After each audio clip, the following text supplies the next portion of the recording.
Good afternoon, ladies and gentlemen. Welcome back one more time for the open finale here of the Tespa Starcraft 2 Collegiate Series on Nathanias. Roddy, you're back. It's good to have you back, man. How you feeling?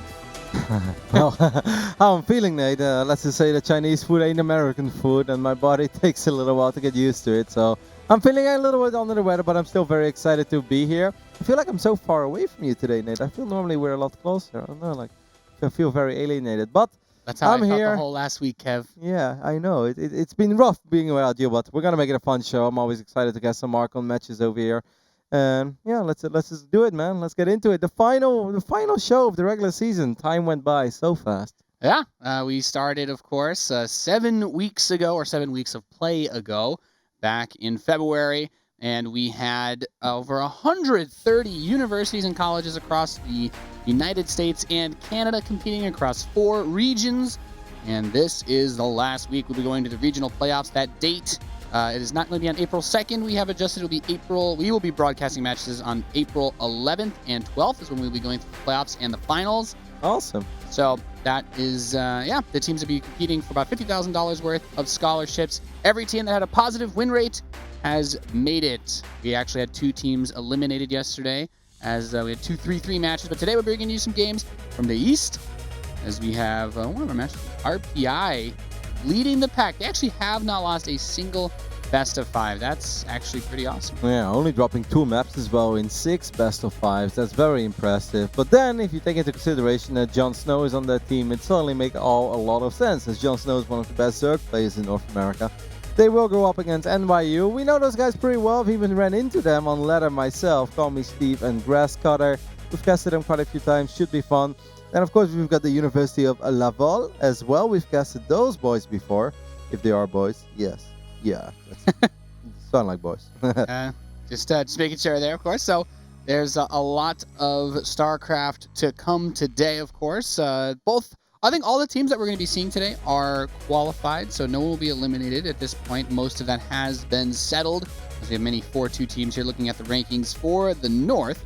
And we've got the Derby. That's pretty cool, man. We've got the Derby between team that's currently ranked 3rd against the 5th ranked team, the University of Illinois, against the University of Chicago. And the last time I checked, Chicago was still part of Illinois. Yes. That's still the case, right? Yeah, it is. Cool. It is still going to be some Illinois on Illinois action, if that's what you guys are into. So, yeah. Only top tier then here, as we have some of the highest winning teams. I mean, the way that it was set up was the teams that had the highest record playing against each other. Also, just really cool to think about the fact that RPI is possibly going to be one of. I mean, we looked at a lot of the standings.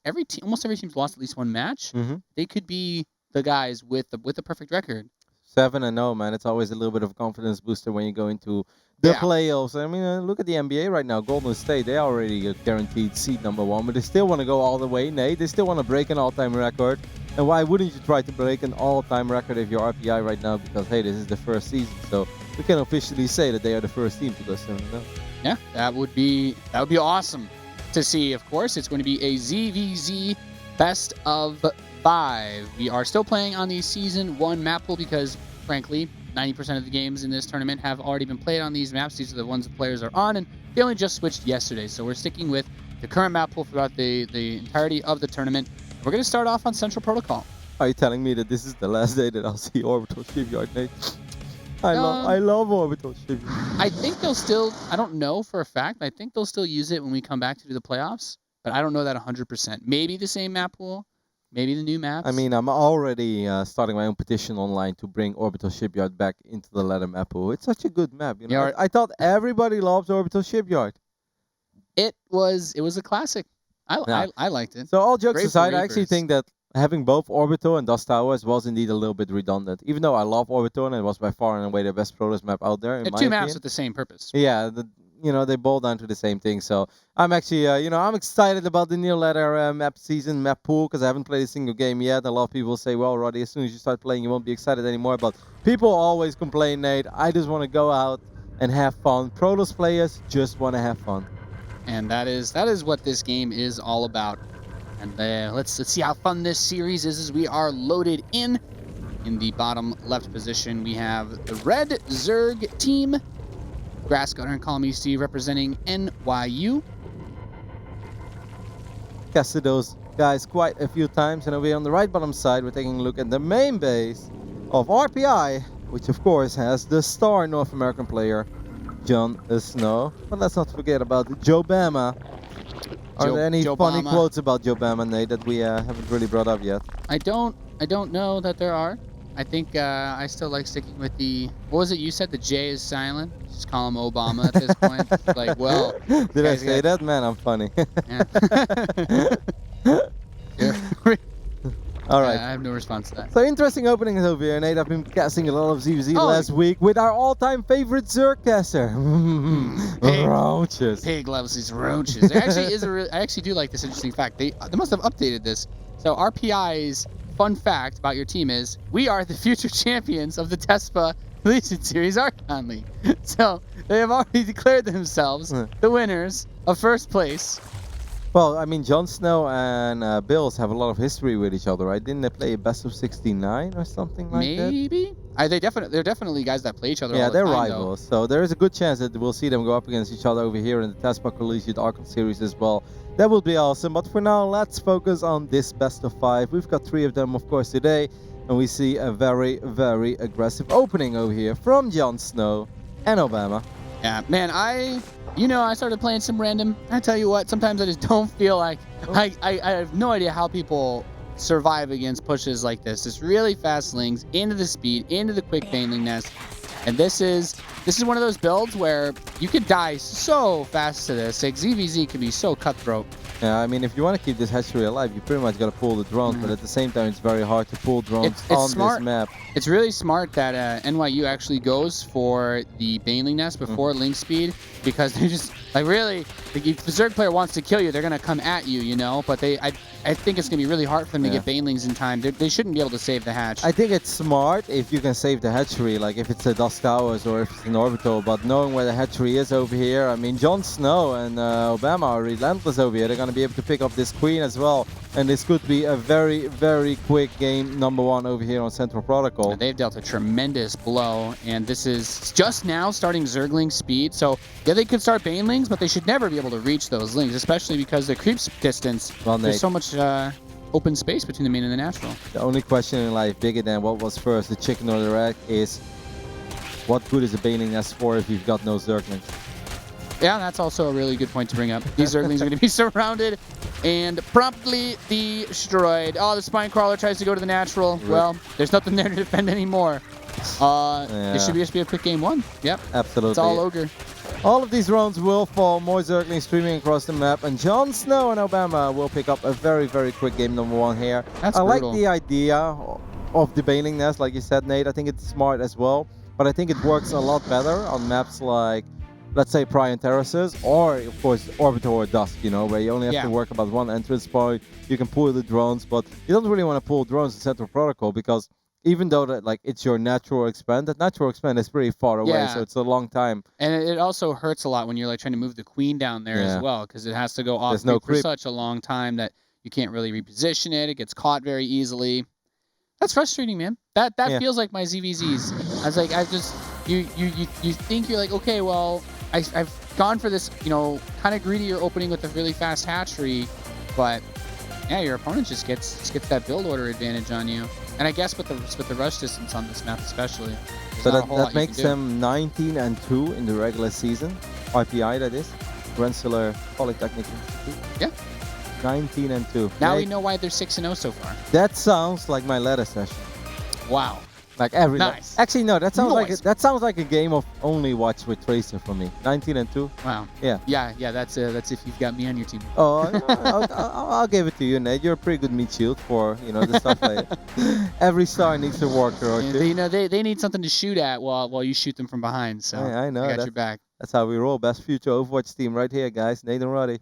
All right, the second map is going to be played on Prime Terraces. Speaking of the devil, I know Orbital was going to be the 4th map, and what's the 3rd map? Dusk.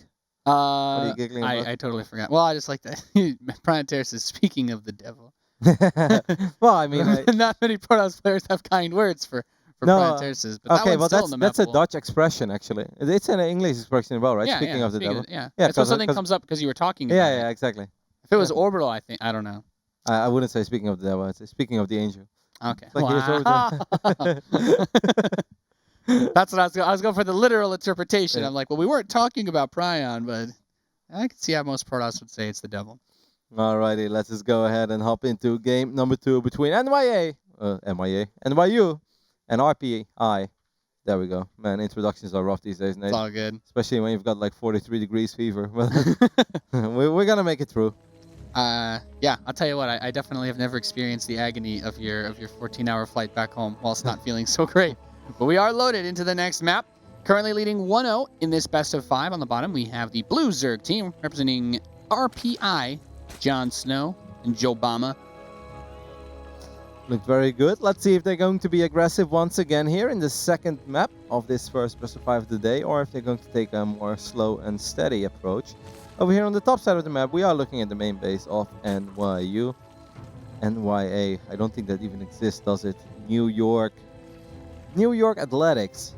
NYA. I can dig it, Nate. I can totally see myself attending the NYA one day. Interesting university to attend.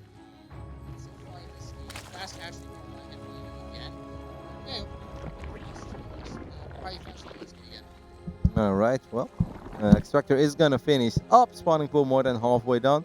It was once again, right? It was hatch first. I mean, the spawning pool is a lot faster this time for NYU, and they're gonna be able to, you know, obviously you're gonna be able to pull drones on this map against any sort of early aggression. But the thing is, though, Nate, this is something that I often say on my own stream when I'm playing ladder games, right? People are like, you know, this build is not good, and it's like, guys.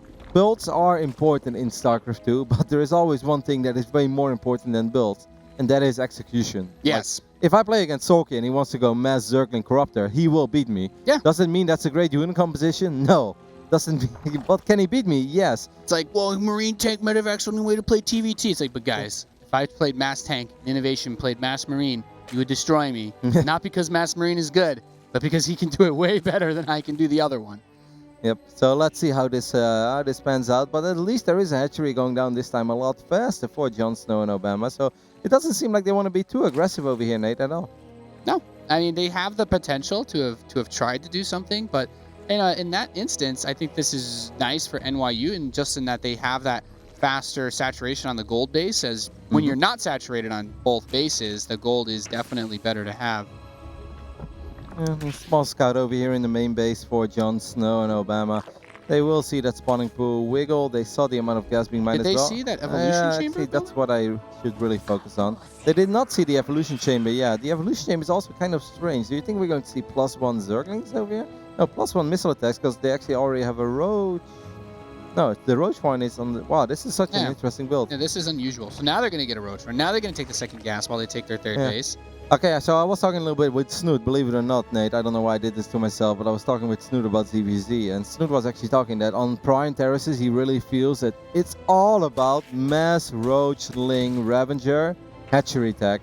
Just 3 base, double gold, and you just go for it, you know, you just run across the map, and you just try to win. Snoot had a big ZVZ series, but I forgot, against Nerd Show, I think it was on this map.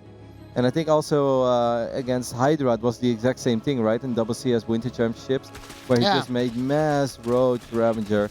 That's kind of what Jon Snow and Joe Bama want to do over here as well. Even though they won't get +1 missile attacks, they will get a cancel on this with their Zerglings, and that is massive already. That is so massive. Denying that third base, really nice pickup as they are securing their own. It's only about halfway done, but still, it's that setup. Now, we have the +1 missile attacks on the way for NYU, so that'll give those Roaches a lot more oomph against the Lings if they go for their lair tech, but... Yeah, but it's going to be 3 base against 2, and they will also go for lair attack, while I really do not see Jon Snow going for lair attack. Jon Snow probably is Zerg that's very in line with the way that Snoot sees this matchup, and if you can win with just Lings, Roaches, and Ravagers, why wouldn't you, Nate? One of the top Zerg players in America, for sure. A force to be reckoned with, I would say. So would I. I would press it on the Ruddy soundboard. Yeah, I would record it. Soundboard 2.0. Get some auto tune on there as well. Yeah, there were a couple of drones on the production tab there for Jon Snow and Obama. That kind of confuses me a tiny bit here. Maybe trying to saturate just enough gas so that they can build a lot of Ravagers. I'm not sure. You're spot on about the lair tech thing though. They still haven't even started a lair, so If they go for it now, then they're just behind on tech. The 4 drones picked off by NYU, though. That should be nice to help slow them down. I really like +2 indeed, man. And roach speed. Oh. If NYU is going to be able to pull this game out, that's awesome. Let's not forget that RPI is 19-2 in maps throughout the regular season. And I'm not saying that they're winning this game, but if they can somehow squeeze enough units to defend against the first wheel attack from Jon Snow and Obama, and they can eventually get +2 missile attacks, well, Nate, then the dream is very, very alive for NYU. And look at the drone count, man. They've got 40 workers. Yeah. This is a really nice spot to be in. So they gotta stop building. Down. Yeah, they gotta stop building. Sorry to interrupt you there, but they really gotta stop building drones. 0 drones from this point on for NYU, and nothing but roaches. Yeah, I agree. It's getting into that position where they're already so far ahead. Like, just don't. Like, the only way they could lose this game is if they just kept building not units, just building drones, and then they die to a push. No, that's kind of what they're doing, Nate. 4 or 5 more drones on the way. They are finally holding down that roach button, but is it a little bit too late? 58 army supply against 38. Once again, though, if NYU holds here, they should win the game, and I consider that a pretty massive upset against Jon Snow. That's something you can be very, very proud of, man. Yeah, this would be a really nice pickup for them. The Roaches are in the third base trying to defend against the Zergling harass. Meanwhile, the first Corrosive Vials will be dropped. The Ravagers are a little bit exposed, not quite with those Roaches, of course. They have a lot less hit points, much more vulnerable to those ground-based aggressive attacks. Yeah, it's hard to keep your units together when you have rally points as well coming from all angles. It's very important for NYU that they get all their units together, but look at these links. Very well done. Holding them in place, not able to get the Biles on top of them, but still really destroying this army in a big, big way. Yeah, and I think this is going to be enough after all for Jon Snow and Jobama. Even though it really got close, it's a lot closer than it looks, because in the end this looks like a landslide victory, but it's just one time stabilizing. That would have all that NYU had to do. But I'm afraid that this is going to be the end of all those roaches and these links. Well, they say, Hotel California, you may check in, but you can never leave, Nate. GG is called, and RPI, these guys are vicious. It's like, okay, well, NYU had everything going for them. I mean, at what point do you say to yourself that, like, okay, we can stop building drones? Because they were up to like 43, 44. Against 26, 28. Like, there was no economy, and they got drone kills against RPI. So, and let's not forget that you're also looking at gold bases. Like, you can actually have a very strong economy for yourself of 35 drones and 2 gold bases. Like, that's, 24 drones on gold minerals. That is amazing. That is the same as a full 2-base saturation. So, if you had blue minerals, like, it's just, you just need so many less workers to actually get the efficient mining. So, yep, just got a little bit too greedy there. Absolutely no need for them to go into layer when they're that far ahead in the worker department, and they went for that very, very, very quick +1. I still feel like the layer could have even worked to their advantage, but going for +2 as well with those drones, like, if you have +1, your roaches are already way better than the opponents. So just use that drone lead and build more stuff than them. Don't invest it into things that aren't going to pay off because the game won't go long enough. Must say, excellent movement though with the roaches and the zerglings there by RPI. I'm not sure if that's all Jon Snow or Jobama helping out a little bit as well, but really good movement with the links. And it gets very rough when your opponent puts himself between one of your bases, right? It's like, oh god, now I've got still a small army over there. Yeah. Like, Starcraft 2 is an incredibly difficult game when you've got units on both sides of your opponent army, and that's not what you were looking for, because your army is not stronger than his army. That's another thing that just has to hurt so much, is this, the roaches at the third base defending against the lings, but then most of your army is still inside of your natural expansion, so you're like trying to come down, and you got the lings and the roaches on one side, and then the corrosive vials pushing you away, and you're like, I can't use all my army at once, and that's unfortunate. And as ineffective as I feel the lings are when you have roach upgrades, they just get in the way of you trying to get to your opponent's roach ravager army. It's much more about locking down the units and forcing a fight when you feel like, all right, I've got more units now and I really want to fight. Well, if your opponent can run away forever, this is why, like, for instance, slow zealots and stalkers are absolutely horrible against Stim Bio, because, well, those units are a lot faster. You'll just get kited for days, and the same thing could happen here, where your opponent could, like, dance back and forth, especially if roach speed finishes up. They can really do an excellent job in just buying time forever for themselves, but, RPI said, we ain't got time for that. 20-2. We want to go for 21-2, and that is a record that I think he can be very proud of. Almost as good as my average Tracer record. Yeah, almost up there. Yeah. I'm mostly like 21-1. That's only because your deaths don't count for me reviving you. We are All right. loaded, just about ready to get into the next game here. Possibly the witnessing of the birth of our 7-0 record, match record for RPI if they're able to take this next map. Pretty awesome. We had the 96-97 Bulls. We've got the Golden State Warriors of 2015-2016, and we've got RPI. Yeah, RPI will join many legends, many legends, become a new collegiate Kobe, legend. or excuse me, Michael Jordan, Steph Curry, and Jon Snow. I feel like this transitions really well. Put the three of them right next to each other. I think that's a beautiful portrait that you're painting, Kevin. All right, over here on the left bottom side of Runes of Saras, we're looking at the team that is going for that 7-0 record. It is Jon Snow and Jobama. Or Obama with a silent J. Still not 100% sure. Yep. And on the bottom right side, we have a team that we have followed quite far through this. We will see them in the playoffs, but they are having some struggles here. They are NYU. It's all right, though, for them. You know, even if they would go down 0-3 here, they can definitely learn from these replays. This was an excellent test to see if they were ready, to go all the way. Well, apparently we know that they're good, but if they really want to have a shot at winning this entire thing, they still got to refine their builders a little bit, maybe do a better job in splitting up those tasks, because that is what Archon Mode is all about, obviously. Yeah, for the Tespa Collegiate Series, I think teams like this are going to be some of the more interesting ones to look out for, because you've got teams like NYU, Georgia Tech that we spent so much time following, and they had a phenomenal record. Did you catch them yesterday? Nah, we did not. Really? No. Did they go 7? They went 6-1.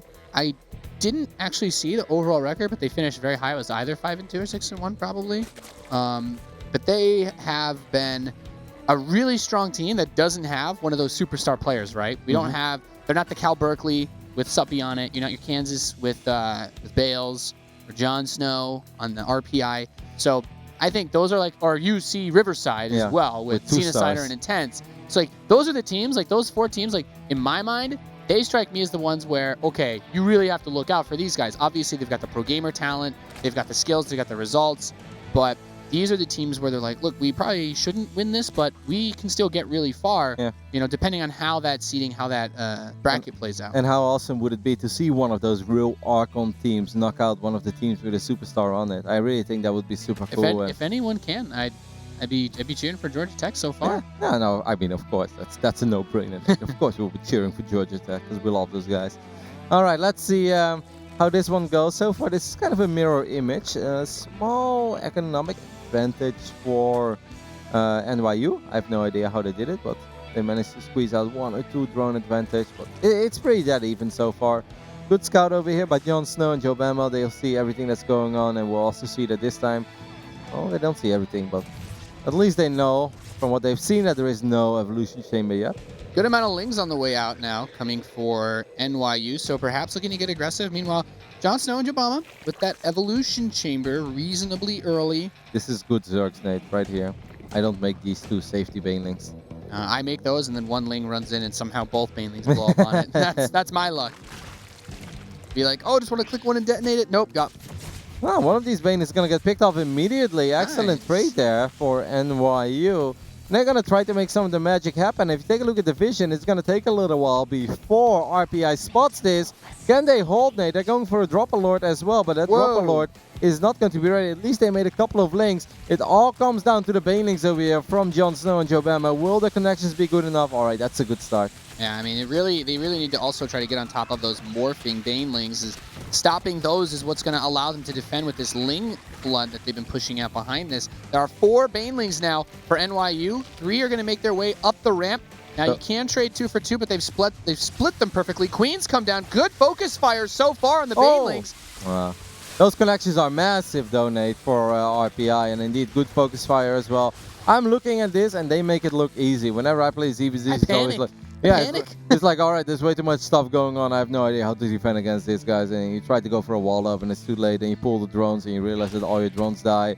But Jon Snow and Jobama showing us beautiful composure over here. Just not breaking a sweat and making all the right choices. It's so funny watching you casting ZVZ with like the Ling wing skin. It makes them look so much more intimidating. Like, I don't know if these guys can actually fight each other. Is that because of my account or their account? No, it's theirs. I have a too though. Yeah, if in Archon settings like your trophies, your unit skins, they come from whoever is set as the Archon leader, the one that doesn't have the indentation next to their name. So that means Grass Cutter. He likes his winged Zerglings. There's a lot of Banelings moving in here though. That's a oh. I would love. There's also a drop happening in the main base, and I kind of want to check it out real quick, Nate. 4 Banelings will blow up the majority of the drones. Very well done there. That Dropper Lord finally getting put to use. And now it's sick. Yeah, now I think it's safe to say that NYU is very, very, very committed. Most of the Banelings are gone, but 3 more Banelings will morph. And I think that this is going to be it, man. I think that RPI will finish the season 7-0 in best of 5s and 21-2 in maps. And that is very epic. impressive. That is ridiculous. Like these guys.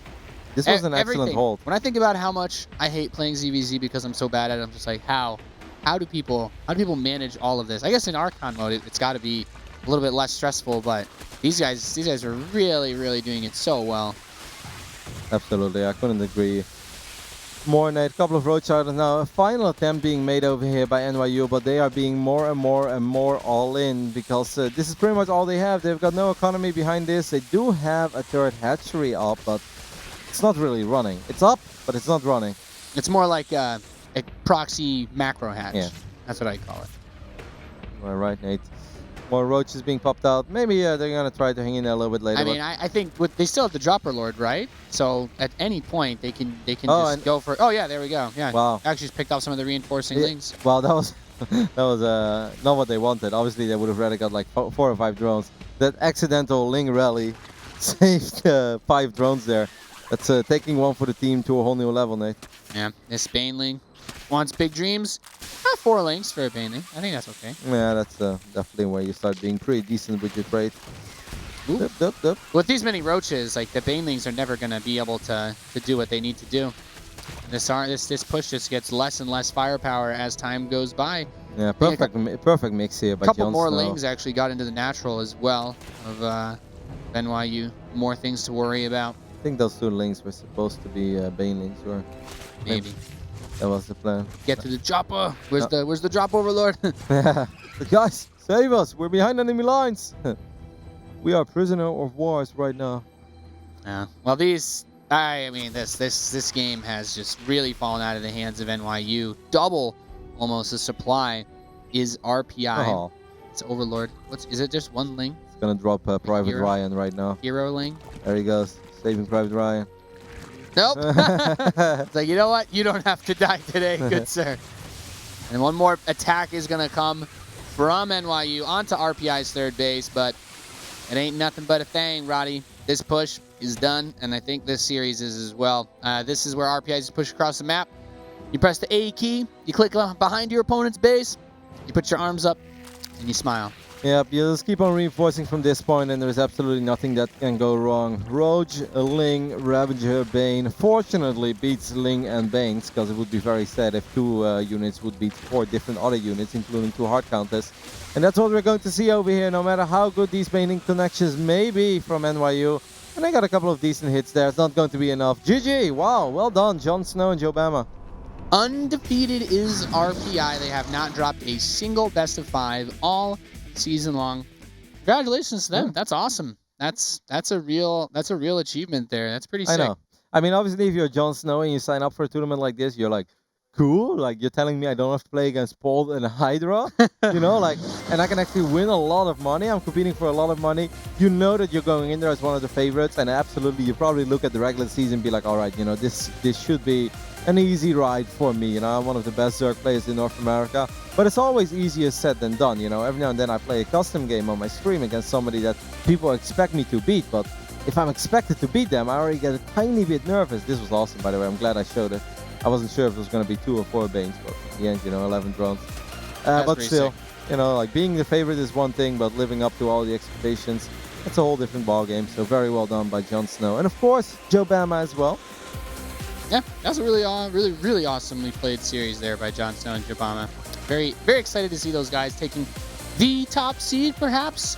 Map score wise, could be actually #1 overall. I'll have to well, look into it. Intense and Xenoside. I also really Yeah. wonder how many maps those Terrans drop. Yeah, we only have games from the North and the East today, so we didn't actually look at the West or South standings, but maybe I'll check those during the break. Didn't you take a look at them yesterday, Nate? What's wrong with your memory? You know what? What are you thinking of? Is all these dang memes consuming your brain? It's the too many dank memes, Roddy. That's Ah. exactly it. You know, the thing is, I actually don't recall. I don't know if I saw any of the teams were actually at 7-0 yet yesterday.